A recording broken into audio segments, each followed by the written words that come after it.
Evening class. This is Dorinda Bass of COM 100 Fundamentals of Communication, and I'm talking tonight about self-esteem and the impact on social connections in the era of social media. Now, a lot of research has been done about the impact that social media is having on our young generation these days.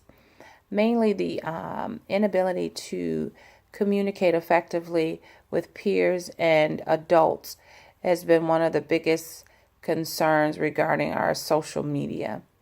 And while social media is effective and it is a quick way to communicate, the impact on social connection among people has decreased greatly as a result of all of the availability of being able to connect socially via computer, internet, and phone. So first off, I'd like to discuss the why social media. Social media is an effective tool to keep people connected across the globe. This can be effective for meetings, trainings within corporations, and obviously staying in contact with friends and family that are not local in your own community. That is a great way to feel connected to people that you don't get to see every day. So while that is great, I should say, it also creates a disconnect in communication, if you will. Because people who are local and can pick up the phone and maybe go visit will not do so because of the readily available access to the Instagram, the Facebook, the Twitter. So the why again for social media is relevant. It's quick, it's fast, it's readily available, and you can get information and communication through very quickly. The impact. I want to talk about the impact. The impact is great because self-esteem and the ability to communicate effectively with people has been diminished greatly because people are able to see what's going on in people's lives real time. And let's face it, a lot of times it sounds and it looks really inviting, and you may be tempted to compare yourself or your life to others, which can be dangerous because no one really knows what's going on in someone's life. You only know what's being portrayed or what's being presented. So while it's nice to see if your family is distant, what's going on in their everyday lives, what type of trips they're taking, what's going on with the children, that's wonderful. However, do you really know what's going on? And so while you're looking at this, you're making these comparisons about, oh, my life sucks. Look at how they travel. Oh, look at their children. They get good grades in school.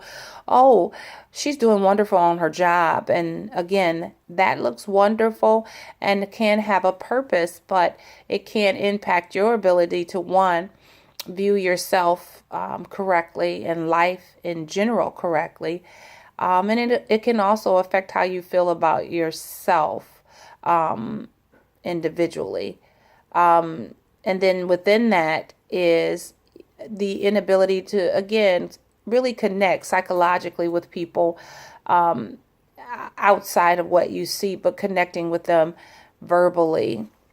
People in earlier times would find it very easy to write a letter, drop off a postcard, and obviously pick up the phone and even go have coffee and dessert or visit with family. Those things have been pretty much eliminated in a lot of scenarios today based on social media and the ability to connect and see someone. And then I want to talk about now the solution. While again, social media has its place and is effective, I think one thing we can begin to look at as we address issues with abuse of social media is to look at those opportunities where we can actually pick up the phone and make a quick communication. It doesn't have to be long. You can consider it's like a weekly call. Just like I know when I was young and coming up, we would visit grandma and grandpa on the weekends. So that was a visit we looked forward to. Maybe implementing those type of activities and events into our schedule would make for us not just connecting via social media. Writing letters, maybe. You know, emails are fine. Texting is fine, but sometimes that good old fashioned sitting down and writing a letter, getting to the heart of what you're feeling. And it's always nice for someone to receive a card or a letter. I know that's a good feeling to me, and I think that can be appreciated because it takes time to do that, and it's a little bit more time consuming than turning on the internet or FaceTiming or sending a social media message via Instagram or Twitter. I would say the solution to the possibility of impacting self-esteem or decreasing self-esteem and lack of true connection psychologically, it would be to make efforts to communicate verbally or written, and be intentional about it. And so that is my presentation, and I hope this has provided some insight and some thought to how we use social media.